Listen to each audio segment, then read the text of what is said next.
So yeah, hello everyone, and welcome to our webinar. So I'm really happy today to host this webinar and to facilitate the discussion. We are really lucky to have a lot of members of the Agroecology Europe Youth Network and also of two youth organizations. So the Global Biodiversity Network Europe and Slow Food Youth Network. Thank you a lot for joining today. So before I head up to give the word to Cristina Laurenti, who is a board member of Agroecology Europe and also coordinator of the Youth Network, let me give you a few words on how this webinar is going to happen tonight. So first of all, let me share you the fact that today is the International Day for Biological Diversity. That's very important for us as an agroecology association to really show the importance that biodiversity is the real key center of our food system. And agroecology is based on diversity, equity. It helps nurture biodiversity while promoting climate resilience and livelihood.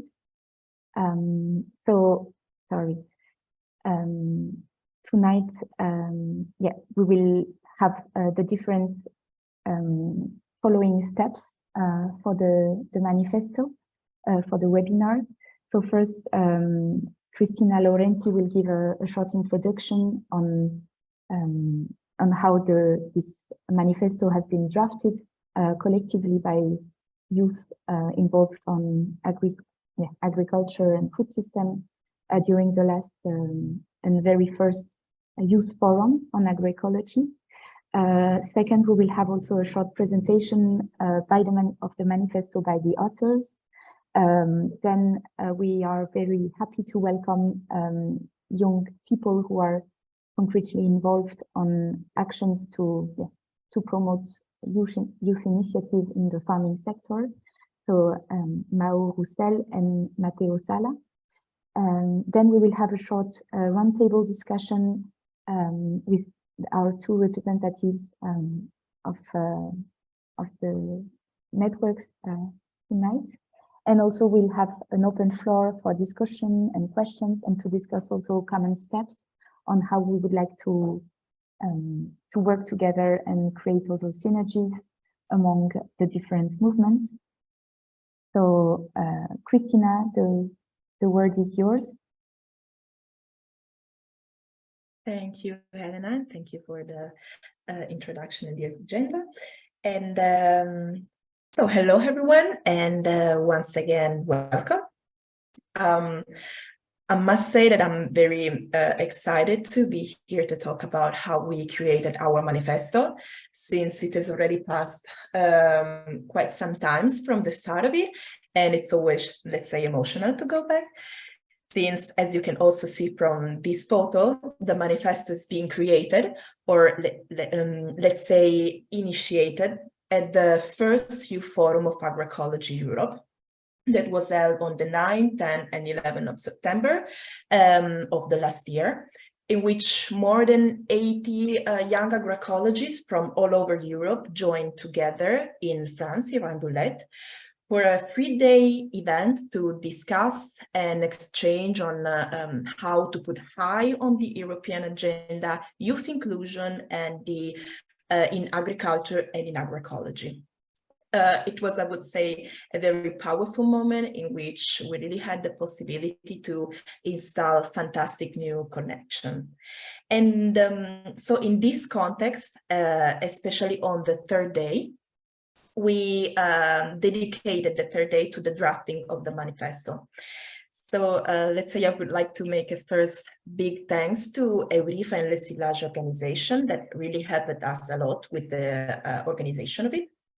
So, as we will also see later, the manifesto is divided into 4 main chapters, and the morning of the third day, all the participants of the youth forum has been divided into 4 groups to brainstorm on 4 different themes, which are who we are, challenges and solutions, agroecology is the future we want, and our demand.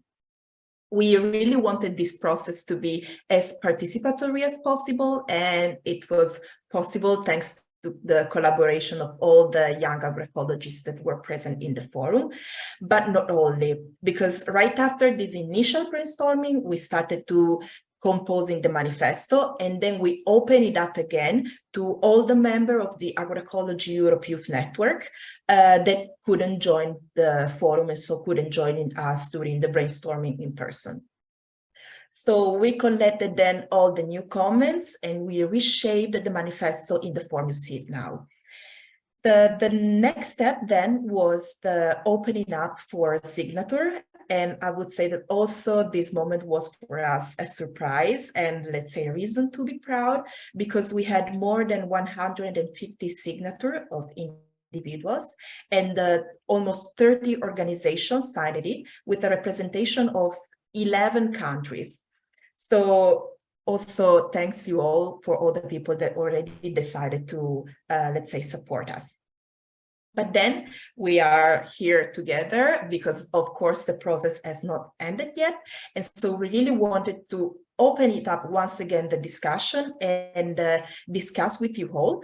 We really want to continue to spread the words of the importance of youth in agroecology. And we would love to do this together with you and, of course, in our own way and terms. So let's say this is more or less the process that happened so far regarding the drafting of the manifesto. And so, yeah, now I really think it's the time to go through it all together and then pass the word to you all. Thank you.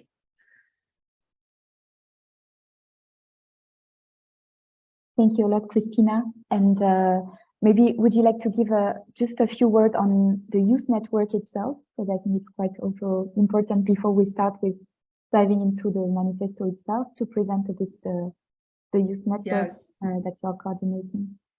Of course. So the youth network, born in 2018, thanks to Tommaso Gaiframi, that was at the time board member of Agroecology Europe. And since that moment, his youth network was, let's say, a place for all the young people expert in agroecology or just interested in agroecology that felt that was missing a place where to find and join together to discuss agroecology at different levels, at the research level, at the lobby level, at the practical level, and at the activism level. So starting from the 2018, the youth network grew a lot. We now count more than 200 participants and members. And the main project that we did was, first of all, the mapping of all the agroecological initiatives all over Europe. Recently, there was also a publication of this. And another very important project was indeed the organization of the Youth Forum. And now what we are focusing on is really the opening up and the divulgation of the manifesto. And it is also a very nice group because we are quite active, and we another thing that we are really trying to addressing is let's say the job employment point of view of young people in agroecology. And so also through our social media and WhatsApp group, for instance, we keep having this dynamic and continue interaction and exchange of information. And it is a very, let's say, nice opportunity, I would say, for a young people that want to enter in this world, to just have a place to feel, let's say, part of a community. And we always share a lot of fantastic events and information regarding to Agroecology Europe, but also in general of everything that is happening in Europe regarding agroecology. Great. Thank you. Thank you, Christina, for this nice for this introduction to our network. So we decided to not read out the whole manifesto, but rather comment on the manifesto. If you're interested in reading it, of course, it's available on the webpage and also in our social networks. So the first paragraph of our manifesto was the challenges and solutions part, and I would like to highlight this collective experience of crisis that our generation is facing throughout our entire lives. At the forefront, of course, as we all know, are the environmental and climate crisis that is threatening our very existence. But there's also this periodic social and macroeconomic crises that many of us have grown up with, beginning with the economic crisis in 2008, the migration crisis in 2015. So yeah, a lot of like following crises we are living through, and that have shown us also the injustices of the system as a whole, and the food system, which is of course the topic of our interest in particular. And yes, what I wanted to highlight is that based on these experiences, we see agroecology not as an option, but really as a necessity to address these crises. And the food system is, as we see it, a cross-cutting subject in which many elements of this socio-ecological crisis in which we live manifests, and which is literally vital to our survival, because it gives us food and it gives us nature, and as Elena said in the beginning, also like the biodiversity part is super important. So yeah, this really shortly, resuming a bit the challenges we see and the solution we see in agroecology. Yes, and it's a bit why we want agroecology as future, because Elena already spoke a bit about why we want it, but also for me I found it very interesting because from the answer we got into the manifesto, because it's like agroecology brings answers to multiple issues, but also brings hope, you know, for a more living landscape. And I think I find it very beautiful. Also, agroecology makes links with the nature, because we recognize it as we make link with the nature, but we are part of it also. And we search through agroecology answers with the nature, and through the interaction we have with other living organisms. So that make it a complex answer, and I think that a complex answer can answer various local contexts, because if you bring only one solution, it will work maybe in one place but not in another one. So that's also something we found that agroecology can bring. It's not one solution but a multiple various kind of solutions. Also, I go back a bit on the issues that agroecology can answer. It's about like the climate crisis we can have this summers, for example, with the droughts. If we keep living soil which keeps water, but we will have maybe less damages during droughts than on a dead soil, for example. So that's what we want as future, a more living landscape, more living soil, and so on. But that's one side of agroecology. But the link with the food is very important, because it brings people together. It's something part of our cultures, and if you want to go forward, we have to go forward together. So that's why also agroecology can bring answer there. And why we want it is to bring people and go it together. Thank you, Florian. And finally, our last part is the demands part, and the demands part had like different highlights or different sections from governance to concrete policies, the economic part.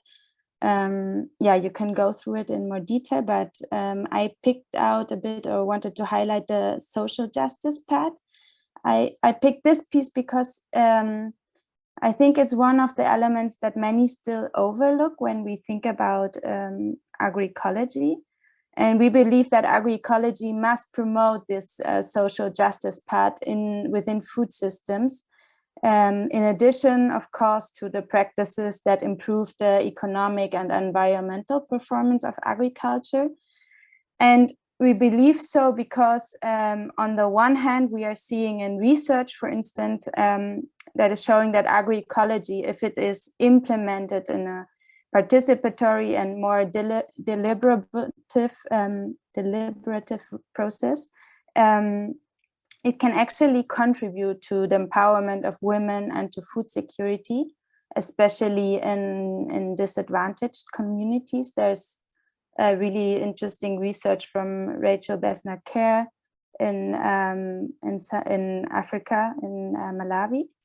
And also, on the other hand, we see that social movements and their daily struggles and also the pressures from below, and somehow we form part of these social movements, they are really crucial for the enforcement of more progressive policies and to push for them and to give also visibility to those within the system who are often invisibilized. So, for instance, the migrant laborers, which are so important for our food system in Europe, because without them, in many cases, there wouldn't be food on our tables here in Spain. Yeah, they are basically doing all the harvest. So, yeah, these are like crucial topics we want to highlight, and therefore, yeah, the demand we want to push for, or we want to put emphasis on, is to support these movements, fighting for socially just food systems at all levels, from the local level where we live and where we get to know each other more directly, but also on the global level, the food sovereignty movement, which is closely linked to the idea of agroecology, of course. Yes, and I think this is all for now from this little presentation of the manifesto.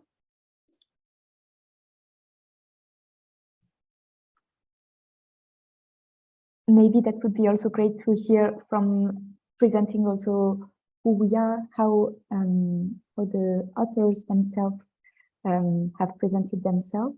And I would give the word to Ophélie, who is member of the Youth Network and agricultural engineer. So yeah, Ophélie, the word is yours to present a bit the identity of the collective. Thank you, Elena. And as the other Elena has mentioned, we decided to not read for all of the other parts, but this one I am gonna read it because I want to stay true to what the authors have wanted to transmit through their descriptions. So, who are we? We are an interdisciplinary group of young farmers, peasants, students, researchers, activists, and other professionals. We aim to build a diverse and inclusive coalition of young people involved in agroecology. Our food system is built to disregard the common goals of the many in order to benefit the private goals of the few. It is clear that economic growth is not a sustainable paradigm to guide it.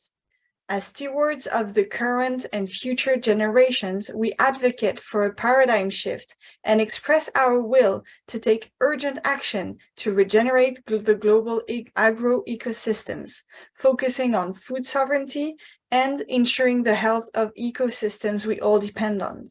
We believe that security and that securing the dignity and autonomy of those who produce our food and those who eat it is of utmost priority. That's who we are. Thank you a lot, Ophélie. Yeah, that gives a good wrap up of also what we claim. Thank you a lot to the four of you who could present a bit the lineup, and indeed we invite everyone who hasn't yet read the manifesto to have a look at it. It's on the Agroecology Europe website. And now let's dive into concrete examples and actions. And we are really happy and honored to welcome for this part the testimonies and the stories from the fields. So both from two people who were actively involved in the youth forum, and I'll let yourself present more your initiative. So we're really happy to present Mao Roussel from the Mouvement Sillage, and she's been traveling in the last months to discover and to give visibility to youth initiatives in rural Europe, innovating innovative initiatives in the farming and food sector. And we are also really happy to welcome Matteo Sala, who has been building a farm in the peri-urban zone of Milan in Italy. So yeah, that's the idea, to really have some concrete examples on how do you think are the real stakes of young people who want to innovate in the farming sector. Could you tell, so Mao, are you able to turn on your camera? Yeah, perfect. So yeah, the word is yours, and we would be super happy to hear about Mouvement Sillage and also about your stories on young people who are reinventing the farming and food sector. So please, the word is yours.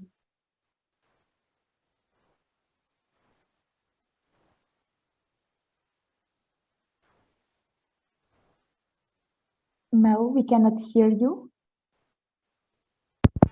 Do you hear me? Now it's better. Okay, that's right. So super quickly, we found Sillage 2 years ago because at this moment there was environmental movement, youth movement, and there was also peasant movement, farmers movement, but not youth peasant movement. So it was important for us to show youth people are interested about farming and food issues, and we want to fight for a new agroecological system.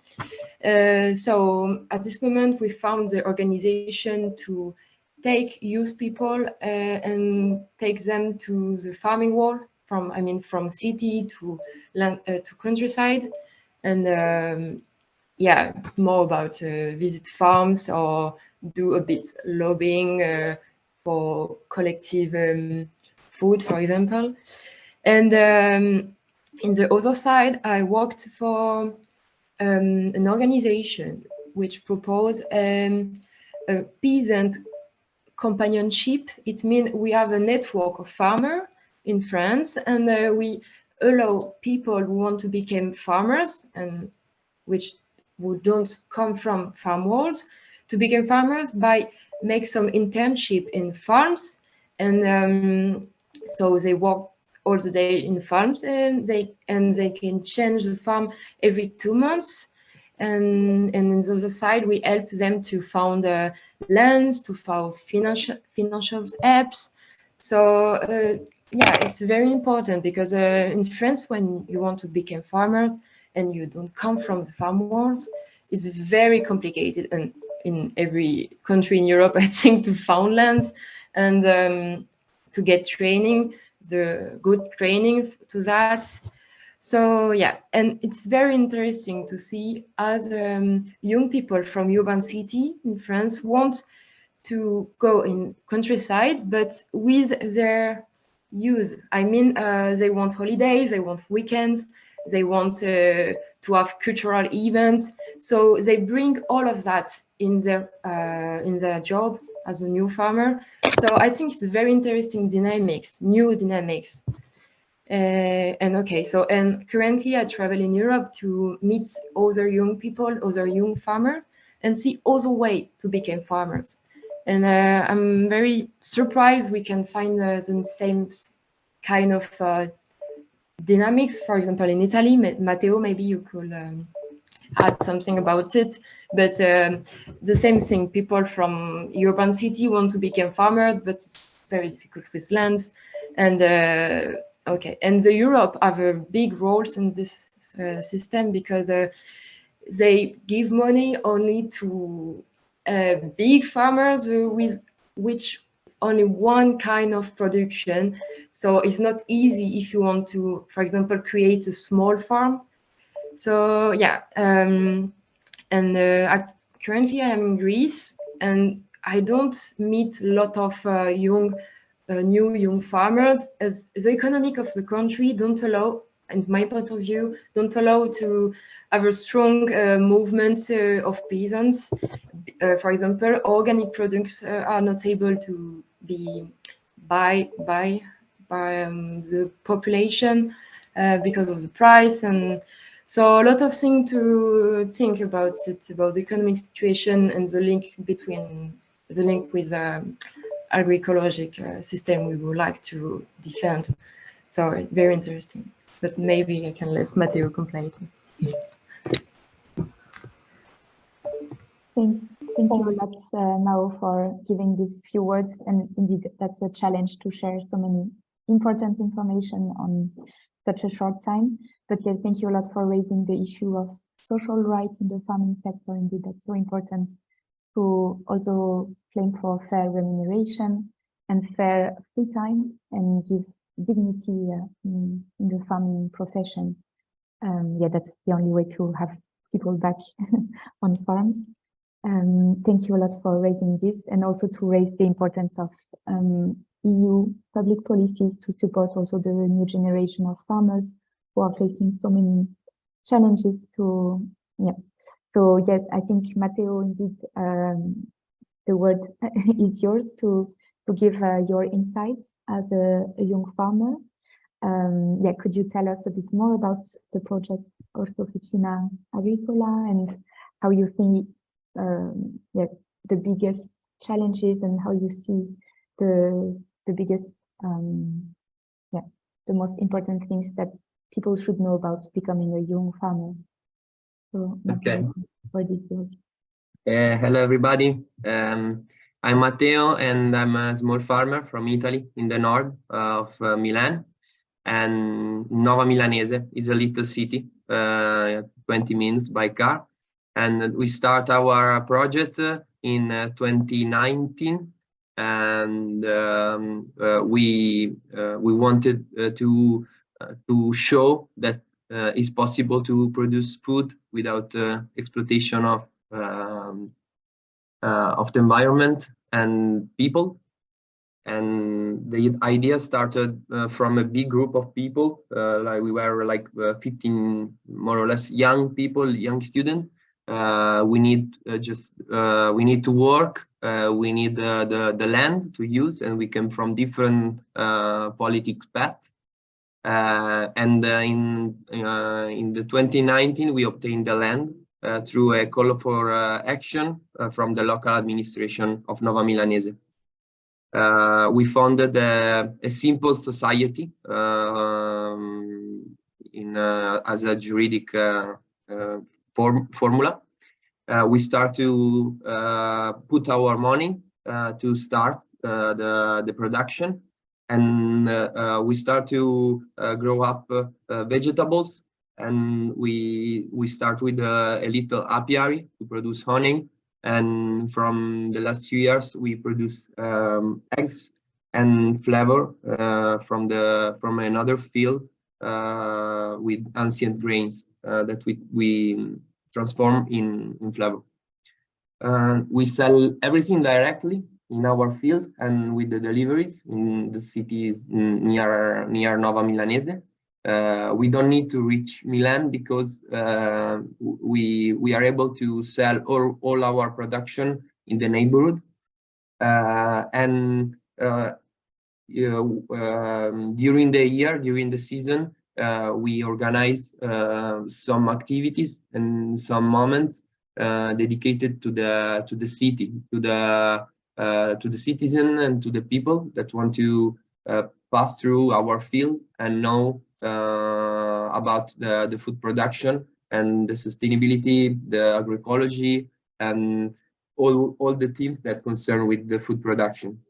Now we are four workers in our project, and if you want to see some photo, I send you the link of our Facebook, so you are free to see what we do. I don't know if you receive it, and now we are able to earn 4 full monthly pay for 4 people, and we at the beginning we didn't know the meaning of agroecology, so we start to be more awareness about our job, our condition, while we start to produce and to work with land and to imagine something different from the main vision and policies that are taken on around us and in general in all the Europe. For us, agroecology is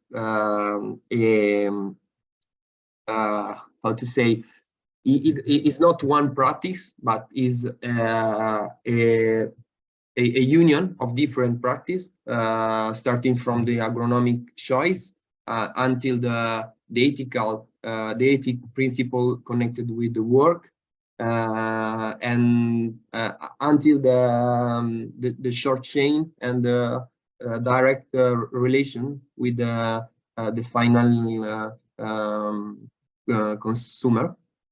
And our field, for example, in our field, for example, coexist at the same time, I think like 20 or 30 different species of vegetables. So there is a strong biodiversity connected with our necessity to have a lot of vegetable for all the season. We produce and harvest vegetable from February until the end of December. Every day we harvest and sell. We have our sell in our field, and we were involved in the Agroecology Europe and the Youth Network. I think 2 or 3 years ago, we've been in Barcelona and then in Paris, and we start to collaborate and share our vision and our condition with other young people, other young producers, try to create a connection and to share the same condition that we are living, and try to find a way to change the situation and to make other people have the possibility to access the land and the work in the field. For us, there is no perfect definition of, there is no one definition of agroecology, but it's changed in a specific way in every place, because the climate and the earth, the economic aspects change from place to another. Our territorial perspective are now to build up like a small food co-op in Milan. We are collaborating with the other association to create a food co-op. We want to start to use a big farmhouse connected with 30 hectares of land, and try to start a process of collectivization of land. And we want to sustain other production, other young production who want to start and go on with our tell of what we do and why we do and how we produce, and yeah, go on with our work. This is what we do. And this is what we think about, let's say, agroecology in a local way, in a local perspective. Thank you. Great, thank you a lot, Matteo, and indeed that's so yeah, invaluable to have also shared experience, and that you also endorse the role of supporting other new people willing to become a farmer. And yeah, thank you a lot. That I think the fact of you being here tonight is also a really great way of sharing your experience. Just so before we introduce the roundtable discussion with our two guest speakers, since we are still a bit good on time, could you quickly also share some experience of concrete practices on how do you value, or how is your work, sorry, on the farm based on biodiversity maintenance and regeneration? Could you, for people of, some people of us who are living in cities who are not farming every day, but that would be really great if you, Matteo, and also if you, Mao, you could share some concrete example with us on how to support biodiversity on the farms. I don't know if that's a trick question, but I would be happy to hear that. Yeah, Matteo? Yes, how to support biodiversity in the farm, is this the question? Exactly, yeah. Yeah, well, we practice, as I said before, we grow up different species contemporary in our field, and then we use compost, and we use manure sometimes when we have, and another practice that we do is to seed like green manure or cover crop, and we have a big apiary, and this is our how to say, way of increment and work on biodiversity. And we obtained the land in the 2019, so this is the 5th year that we are working on this soil. When we had it, it was totally unfertile, and now we notice that, for example, the fertility of the soil goes up of 2 percent, and we start to notice that according to our different management of the soil, different weed started to grow instead of the one that we found when we start. And this different weed gets spontaneous and start to cover better the soil than the one that were considered for us just bad weeds that didn't cover the soil and make the soil less fertile and not well covered. So these are this is our way to increase biodiversity. But I think that the increasing biodiversity must always be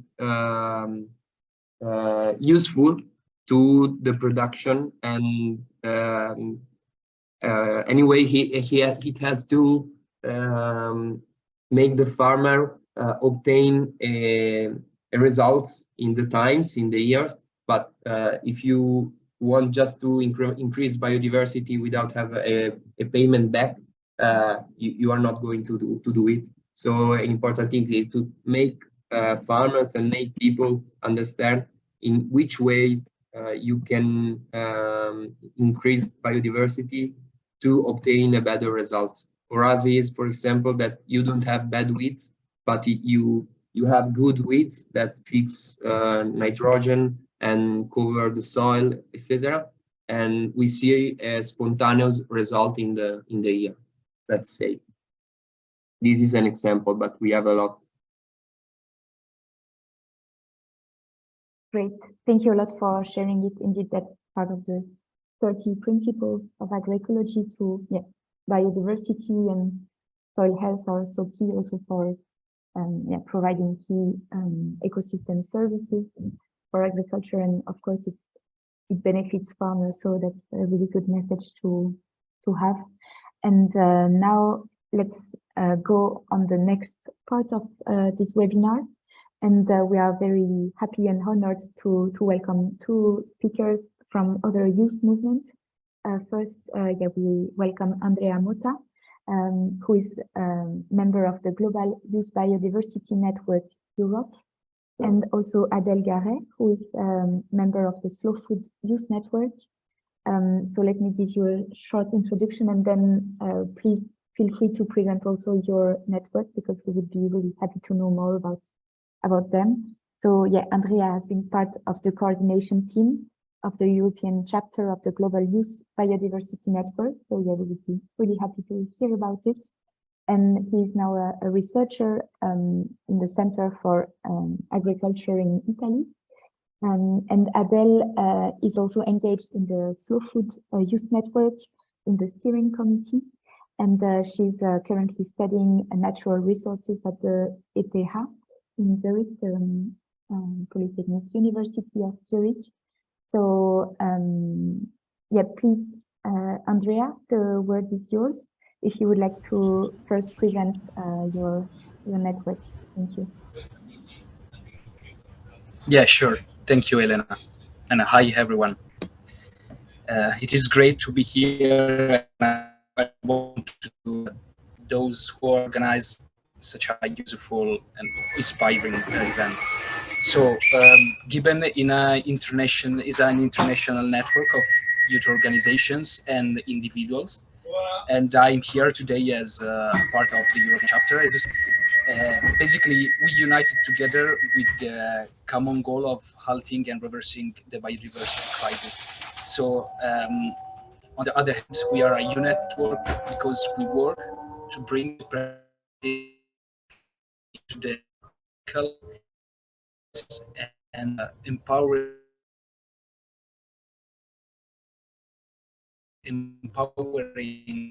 young people. The United Nations Convention on Biological Diversity. To give the idea of what we do, after the last COP15 and the post-COP activities, now we are mainly focused on advocacy activities along with other NGOs for the nature restoration law. For example, at EU level, which is obviously very important for biodiversity and fundamental for agriculture as well. Basically, we want a more ambitious. I'm sorry, maybe you're hearing the train because I'm train. Indeed, yes, that's a very sustainable way of traveling, but noisy one. But maybe when the sound is slower again, you can go on. Should I give you the word back if the sound is down, or should I give the word to, maybe let me give the word first to Adèle Garret. So yeah, she's a part of the Slow Food Youth Network. So Adèle, could you present a bit who is the Slow Food Youth Network and how you are organized, what are your missions, etc. Yeah, thank you, Elena. Thank you very much for introducing me as well. I just have to make one correction. There are several universities in Zurich, and I am not at the ETH, but I am at a university called the ZHAW. And yeah, we have several universities here around Zurich, and I think it's important to make that point. But thank you very much for having us. I think, for us also as a youth network, it's always a good opportunity to connect and to share with other youth movements. And yeah, I'm really happy to be here tonight. And about the Slow Food Youth Network, what are we and what do we do? We are a worldwide network, so you most likely can find us where you live. We are chefs, farmers, food producers, food activists, gastronomes, researchers, students, and we all have something in common, is that we are all committed to driving change for good, clean, and fair food for all. Yeah, and then I think to the other question is, how do we do that? We have several ways of working in the Slow Food Youth Network. One part of our work is that we take part in public debate and we advocate for a change in food networks on a political level. I think that's the advocacy side of our work. We also work on biodiversity preservation with several projects where we, for example, support young farmers to grow local and resilient, if possible, varieties of food. And we also make sure that once they've grown the food, they also have some people to consume it afterwards. And I think the final part, the final, let's say, hotspot, or the final thing that is important to mention, what we do in the Slow Food Youth Network is we raise public awareness about issues in our current food systems, and we do that by organizing events, we do campaigning, and we also have educational programs that are accessible to all. Maybe I will quickly, I don't know if I have time, but if I have time, I will quickly talk about the events that we organize. They are very different from one country to another, as they are very locally anchored. So if you're located in France, you might attend an event X, and then if you're located in Germany, you might attend an event Y. So that's, I think, maybe also good for diversity, not bio, but diversity in a way.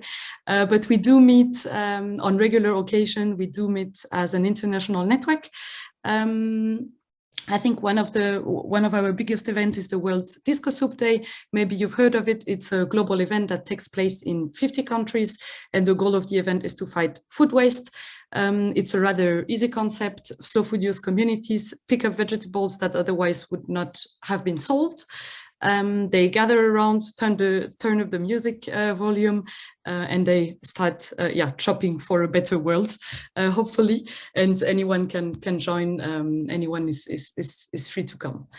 Another, I would say another program that we have, or something that we've been developing in the past years, is the Slow Food Youth Academies. So it's an educational programs that takes on an international level, but also, let's say, on a national level in some countries. And the idea of that educational program is to bring together many different actors of the food system and to provide them with knowledge and to enhance the creation of alternatives, like to make it possible to create alternatives to our current food systems. And in those academies, farmers take part in, gastronomes take part in, students, chefs, anyone who'd like to join. I think that's about it for the two highlights of what we do. I will also put them in the chat later so that anyone who's interested can also have a look at it. And that's just, let's say, the tip of the iceberg of what we do in the Slow Food Youth Network. There's much more happening on the local level. And if you want to get in touch, then I will be happy to share with you the contacts, and and you can check what your local Slow Food Youth community is up to. Great, thank you a lot, Adele, for presenting the local actions as well, and where people can get involved. Andrea, I don't know if you are back, if it's easy for you to talk. Yeah, if you can hear me well. Yeah, we can hear you. Enough well. Better. Would you like to keep, because you were a bit cut, to present again a bit the Global Youth Biodiversity Network, the European section, for example, and to explain also to us a bit right away. I go on the first question. Also, how, as a youth movement, do you approach the food issue? Are you also using the word agroecology? So yeah, we are interested actually with this webinar to also cross the views and the perspectives between youth movement that are more active on agroecology, such as the Agroecology Europe Youth Network, but also together with Slow Food was a more food system approach, and you as a biodiversity active network. So please share with us a bit how is for you, how you are approaching the agricultural and food issues. Thank you. Yeah, sure.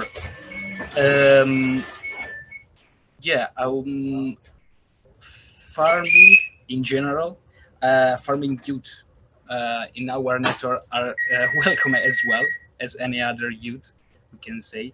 And if there are networks, movements, or groups of interest to engage in our networks, it's always welcome.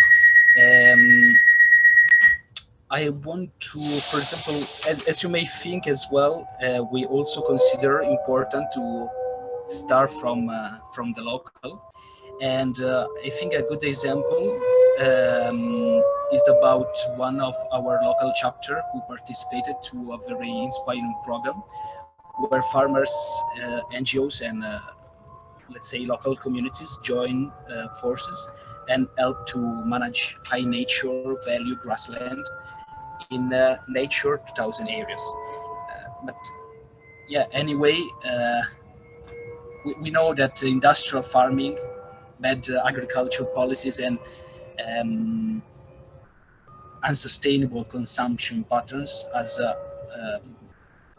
altered the food system across Europe, and this is unfortunately translated into the policies like we know the common agricultural policy. You know, the EU defined the CAP as a partnership between agriculture and society, but unfortunately, what is almost always overlooked is that both agriculture and society are deeply linked with nature and its biodiversity. That's why, for example, we took part and strongly promoted a campaign to withdraw the CAP in 2021. And I mean, the EU biodiversity and farm-to-fork strategies contain relevant targets. However, they are not included in legally binding documents. So their implementation relies just on politicians.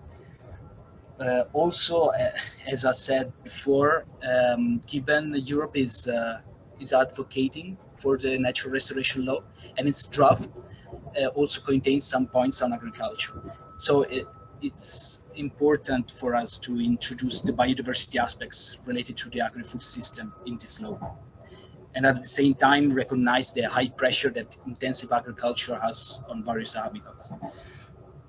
In concrete terms, I can say, I can tell you that all our policy position on agriculture and food aspects is reported in a booklet that we called Destination 2030, where we set out priorities to guide our advocacy activity.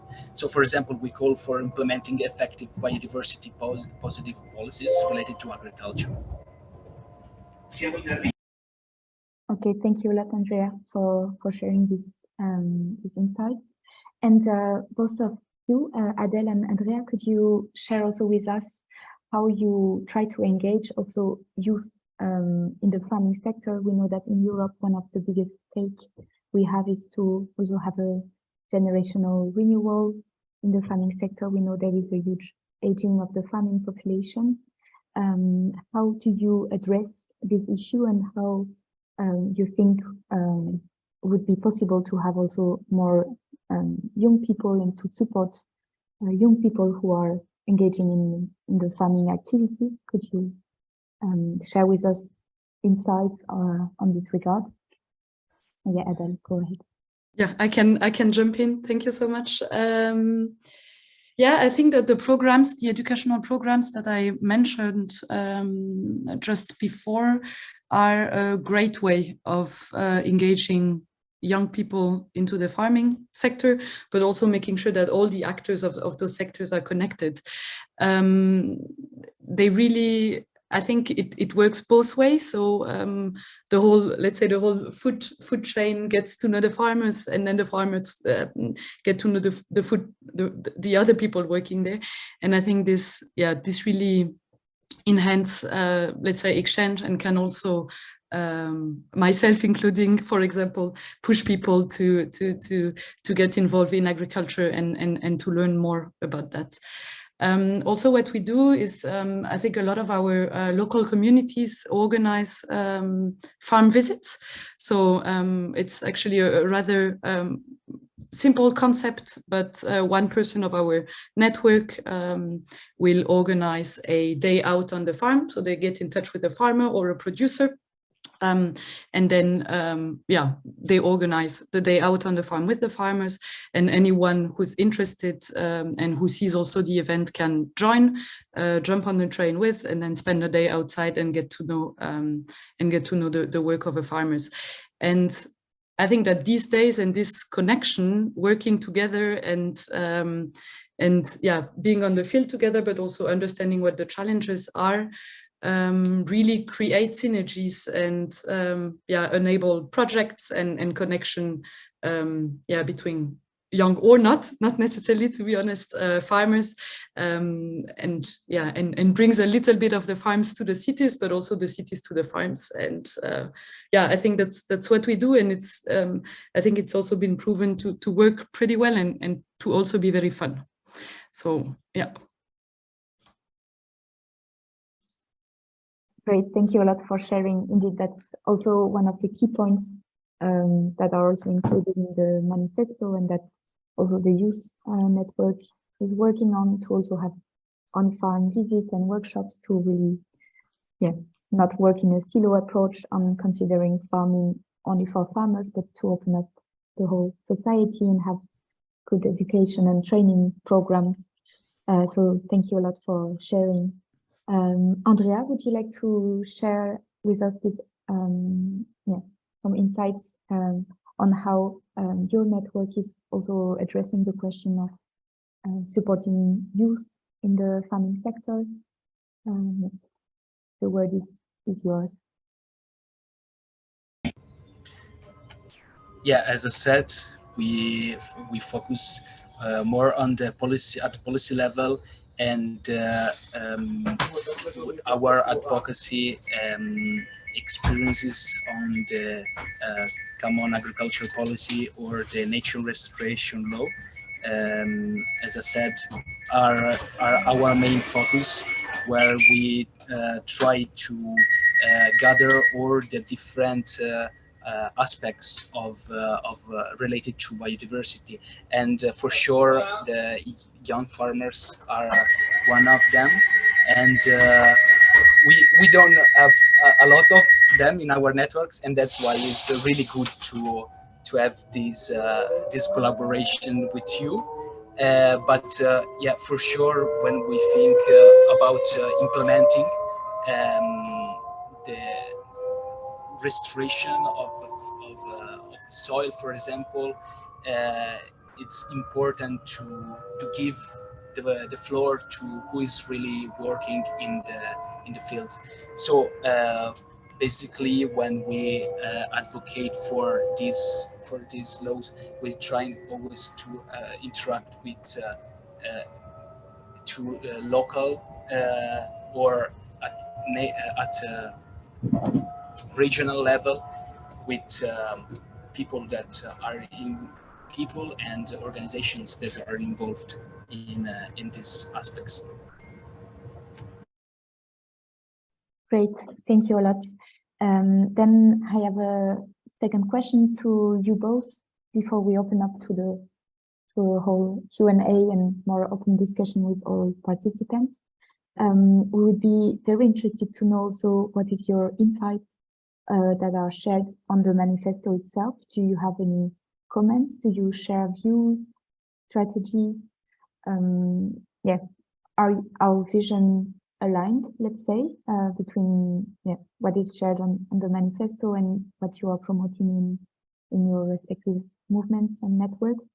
And also, together with this question, how do you think that youth movement should work together to be more impactful? What do you wish for the future of those different youth movements to really promote what is endorsed in this manifesto and what we are all fighting for, meaning our sustainable and fair food systems. So yeah, we would be very interested to have your views on that before we open the floor to other participants. Adele, you can start. Yeah, okay, I'll go ahead. Thank you. Yeah, I think that agroecology answers a lot of the current issues to our food system, but also more globally to the climate crisis. And yeah, I think it's because it allows for a panel of solutions, and it doesn't pretend to have a magic wand and doesn't give the solution, but creates space for creativity, innovation, diversity. Also creates new social systems, and I think that's great. And I also believe that to some extent the work we do in the Slow Food Youth Network falls into this agroecology framework. So that's I think my opinion on the first question. There is always, I think, in our network, there is always maybe we like to be careful about using the terminology, because it seems sometimes that the word is being used quite a lot, and it's also, it seems sometimes to be understood differently by different people. And I think I think we also, as a youth network, as a Slow Food Youth Network, we also have the let's say the task, or we should also make sure that we take time to educate people on what really agroecology is, and to make sure that it's understood and not misused. I think in a way that's I think maybe a challenge we have.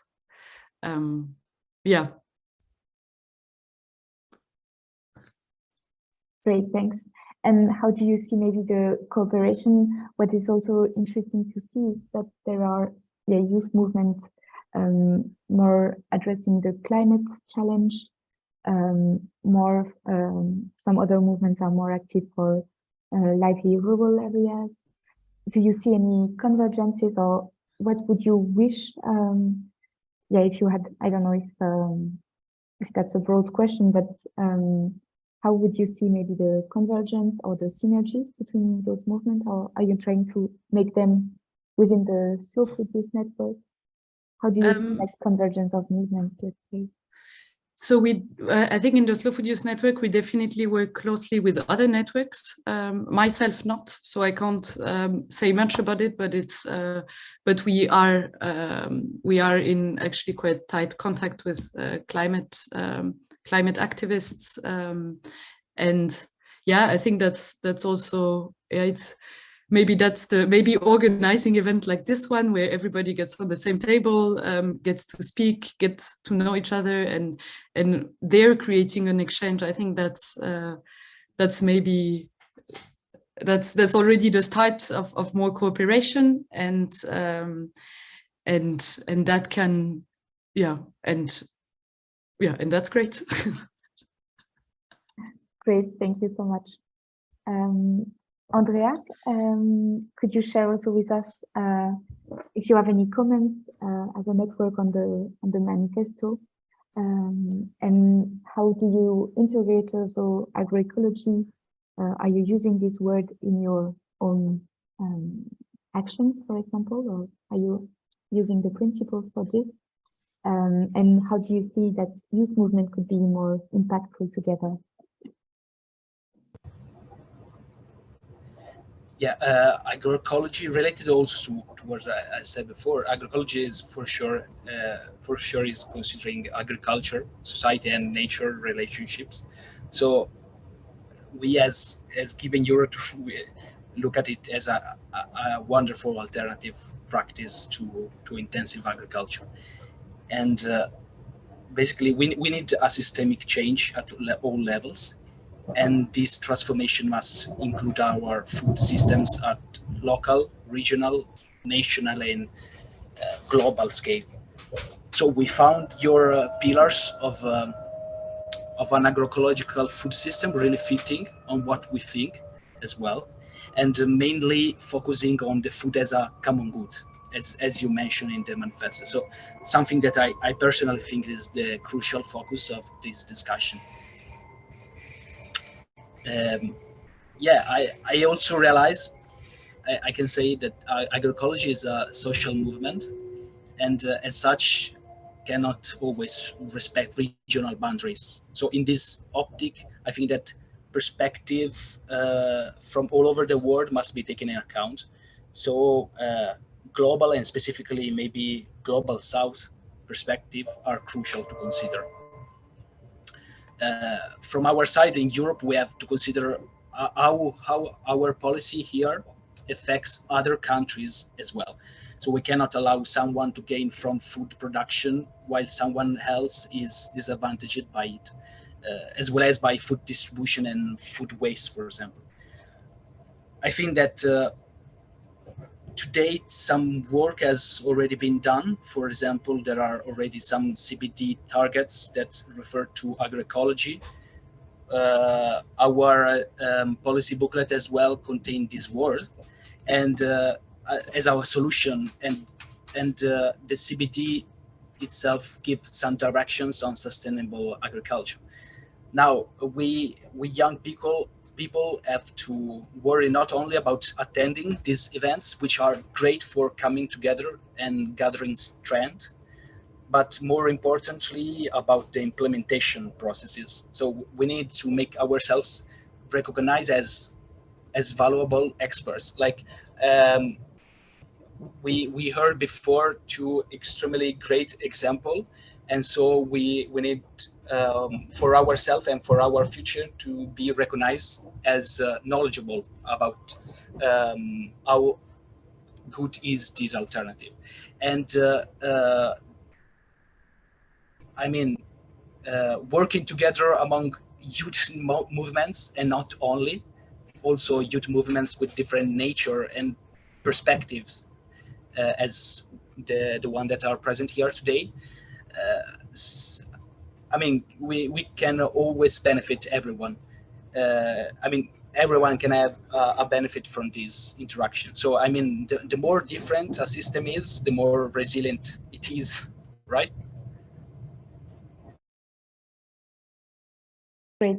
Yeah, thank you a lot. That's indeed a real key point to raise, and that's also why we are here tonight and trying to converge together to also be recognized as youth, as having a voice to be heard in the public debate. So thank you a lot for raising this. Then to follow on the last 20 minutes conversation. So the floor is open for any questions that you might have to any speaker or people who raised the voice today. So maybe I'm just stopping sharing the screen so that we all see each other's. Do not hesitate to have your camera open, and you can present yourself and then ask the question to whoever. So don't be shy.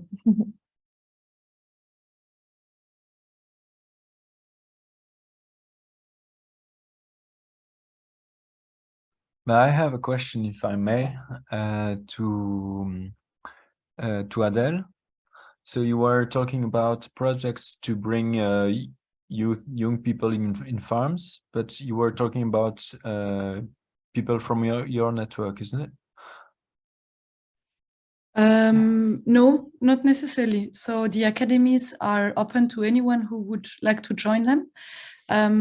So those are programs that take place for several days, and there is a different format depending on the country that you live in, and it's also possible that there is not yet an academy in your country, and there you just have to send your application, and then and then you will be invited to take part in the program. And then the second format that I mentioned in the event So it's always organized by, so going on a farm for one day, which is the second format that I spoke about.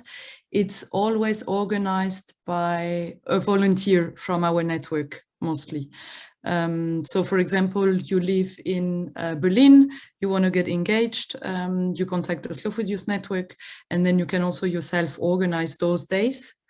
We usually publish them on social media or through newsletter, and no matter where, if you've been in touch with the Slow Food Youth Network or not before, you can join. Okay, and just the meaning of my question was, can you reach people who are not in your kind of network? You know, who can you bring people, young people who are not maybe are not in the bubble of sensitized people, you know, and bring them to the farm, or do you work on it? I think we do work on it. I think it's maybe there is a process between I go on the farm and then I am interested into knowing a bit more about food systems. And I think along that process, we also have other events such as the World Disco Soup Day that allow for people to be to kind of be more aware of these issues. And then I think step by step, I think people get interested, they see our network more and more, and then they will join a farm day visit, I think. But I think that's definitely the aim of the work, is to also make sure that you always have more people joining the cause, let's say. And it's not an easy job, as most of you guys know around the table, but we definitely do try to not have so much barrier, so that really anyone can invest and can join the network if they are interested in it. Okay, thank you.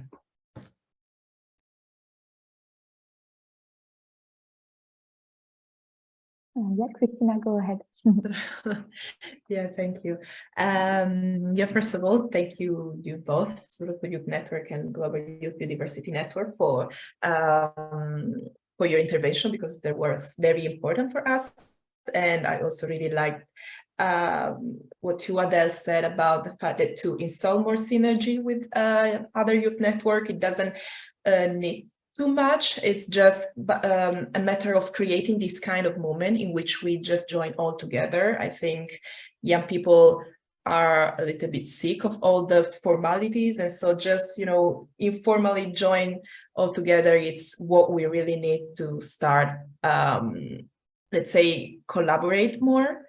I maybe have a question on, since, let's say, one of the goal of this manifesto was also to reach the, let's say, a more, lobbying and advocacy level. Maybe since, Andrea, you told that you are more into policy, you might have some experience in this regard. So if you have, let's say, any suggestion, any experience that you would like to share also with us in this regard, I think it would be interesting. But also, Adele, you haven't mentioned like policy or advocacy, but I don't know if maybe you also have some kind of activities in this regard. It would be nice to hear this experience, or of course, anyone here present if have some experience in this regard. Thank you.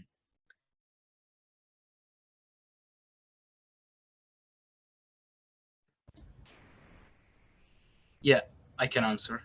I think that the two big points that comes to my mind now are that from one side,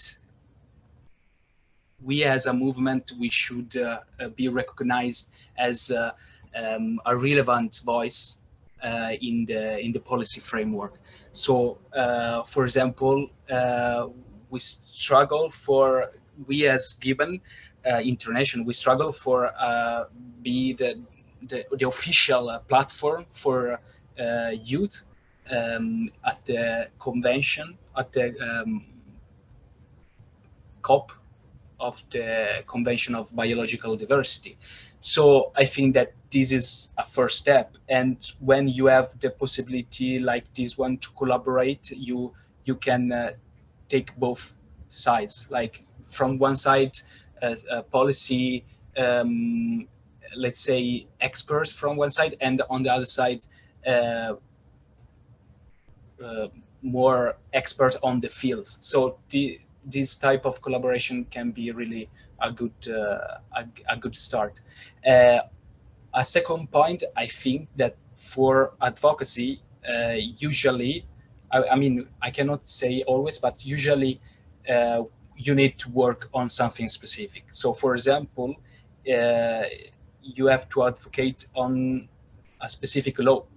We had the possibility to implement something on the common agriculture policy in 2021, but we didn't manage to do it because they were too strong. And now, for example, we try to advocate for nature restoration law, as I mentioned before. So I think that these 2 points, like be relevant in the policy framework, and on the other side, have something to go to struggle for, it's important.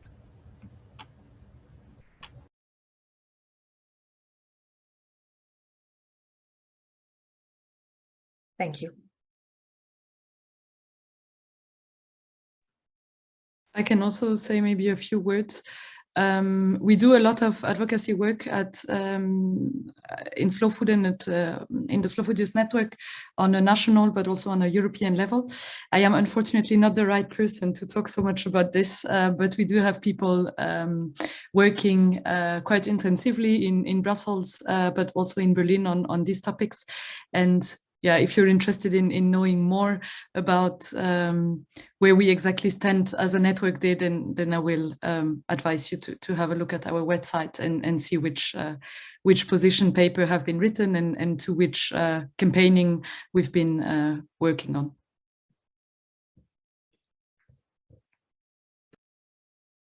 Yes, I'm definitely interested. Thank you. Great. Thanks so much for sharing. And if I may just add a contextual information. So Agroecology Europe, also as an association, is also one of the main mission is to bring agroecology on the top of the EU agenda. And indeed, we work a lot also with Slow Food Europe and other non-profit organizations who have also shared aims and objectives to try to also push and advocate at the policy level. And maybe my question to you all would be also to, if you would expect us to advocate also to the policy makers on specific topics, and how do you think we as an association, European association, can support you? And bring your voice up. Also, please feel free to also share your views on that. And maybe also some policymakers might listen to this webinar. So if you have any specific claims, that would be interesting to think about it. But I saw that Irene, you had a question. So maybe we can take yours first, and then there can be a kind of round of reaction. It was more like a comment, not really a question directed to anyone, but I can respond to your question since you asked a question and I don't want to disrupt the flow. So in a way, I see actions as a very powerful thing that make an impact. Like today, I am based at the University of Wageningen in the Netherlands. It's an agriculture university. I graduated just last week from organic agriculture. And there was an action today about how the university is tying itself up with fossil fuel companies. And on campus, there are actually companies that foster this kind of conventional capitalist agricultural system. And students were occupying like part of the one of the main buildings of the university to showcase how we demand for a better future, a more agroecological oriented food system. And I see that I see these actions as very important, as a very important medium towards making a point. So maybe through actions, gatherings in Brussels, in front of the real buildings where the policies are being made. This could be one of the many ways in which the Agroecology Youth Network could really give voice to all the people that joined together the youth forum, that drafted the manifesto, that are interested, that are really trying to make a difference within this regime, to kind of pushing these narratives and let alternative pathways emerge. So this would be my answer to your question. But today I'm here with another hat, not the student hat, because I graduated, so I'm out of this. I mean, I will never stop learning. But anyway, I'm here because I just took on the position of coordinator of Boerengroep. And Boerengroep, based in Wageningen in the Netherlands, is an organization that aims to connect theory and practice. So essentially what we do in many diverse ways is connect the students to the practitioners to bridge the gap between theory and practice. So how we do this, we held events, like regular events. For instance, one of them is the Farmers' Tales, and we invite farmers to talk about their stories and try to sensitize students, but many other target groups to agroecology or sustainable agriculture in its own. And we organize excursions. So I really found myself in the discourse of Adele, for instance, because slow food, the youth movement seemed really very close to the values that we want to put forward. So we organize excursions to farms to sensitize people, and many other things, like multiple days excursions. And the biggest event is happening in the summer, and I want to make like a small kind of promotional message, but it's not promotional. It's like I want to connect with other realities who might be interested in maybe speaking at this big event. It's a 1-month internship called the Farm Experience Internship, held here in Wageningen from the 17th of July until the 11th of August. And essentially the breakdown is the first week we're going to be dealing with the theory of agroecology.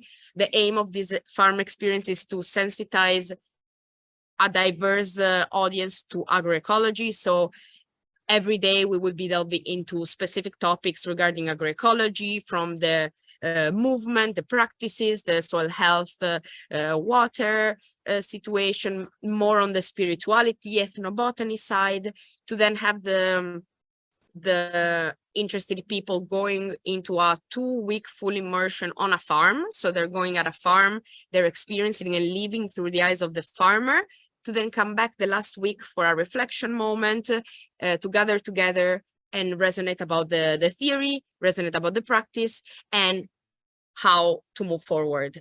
So I'm gonna like link you I'm gonna send you the link through the chat of this farm experience internship, and furthermore my email, so that, for instance, if we could have any one of you who's interested in maybe speaking at this farm experience internship, either in the theory week with the most basics, or in the reflection week, just to showcase hope, like these movements that are a strong message that there is a future for agroecology. I would be very, very, very happy to connect with you. So if you feel that you resonate with this internship and you want to be a speaker, please send me an email, because we would be very happy to have you.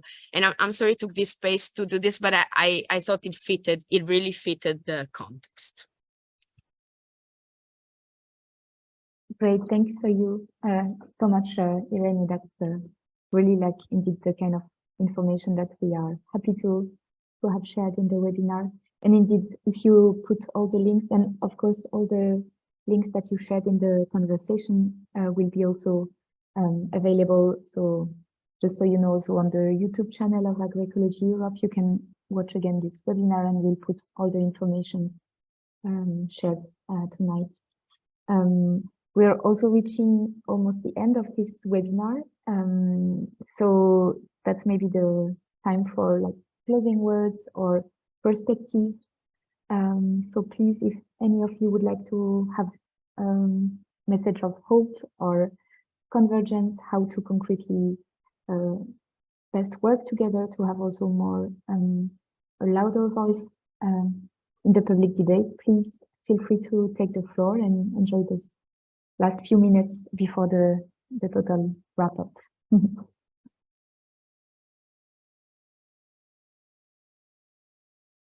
Maybe if I may, I will use these 2 minutes, but more than giving a word of hope, I think all this webinar was a continued discovery of new thing, new interesting thing, new thing that are giving hope to us, but we are, let's say, the hope, if we want to finish with a very Facebook homepage phrase.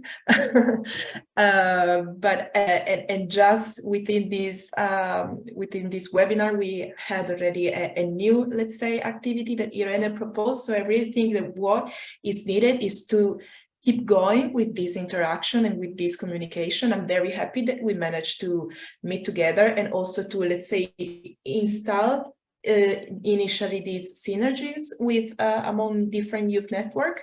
And let's say my idea and my goal also for the Agroecology Europe Youth Network, since we have already underlined in this meeting, is not only agroecological practices, but indeed this is also a social movement.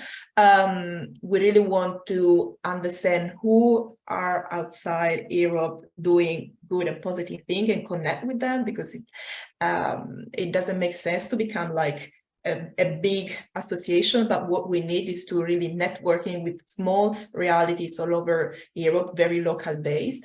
What I wish, if you wanted to continue also to help us in understanding how to continue with our manifesto, because I think the manifesto can be a very good starting point for future collaboration or future project.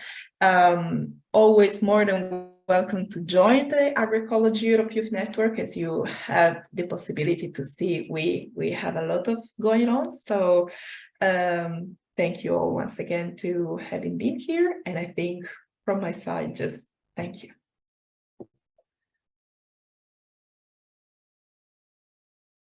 Great.